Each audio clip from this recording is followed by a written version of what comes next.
வேதாகம கடின வார்த்தைகளில் இன்றைக்கி நாம் பார்க்க போகிற வார்த்தை துராகிரதம் என்ற வார்த்தையை பற்றி பார்க்க போகிறோம். இந்த துராகிரதம் என்ற வார்த்தை உச்சரிப்பதற்கே கடினமான வார்த்தை தான். இந்த வார்த்தை எந்த வேத வசனத்தில் இடம்பெற்றிருக்குங்கிறத முதல்ல நாம் பார்க்கலாம், பிற்பாடு அர்த்தத்தை நான் கூறுகின்றேன். 1 சாமுவேல் 25ஆம் அதிகாரம் 3ஆம் வாக்கியம். நாபால் முரடனும் துராகிரதனுமாய் இருந்தான், அவன் காலேபுடைய சந்ததியான். இந்த வசனத்தில் துராகிரதம் என்ற வார்த்தை பயன்படுத்தப்பட்டுள்ளதை பார்க்க முடியுது.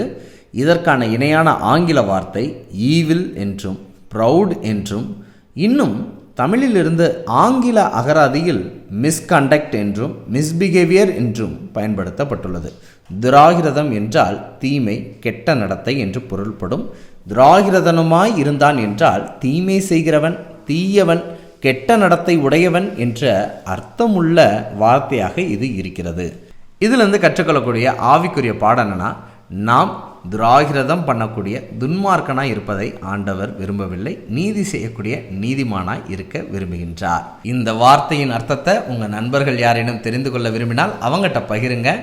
இந்த வார்த்தை வேதாகமத்தில் வேற எங்கெல்லாம் வருது அப்படிங்கிறதையும் தேடி கமெண்ட் பாக்ஸில் கமெண்ட் பண்ணுங்க. பகிர்வோம் இயேசுவை. என்று அன்புடன் பைபிள் ஸ்கூல்.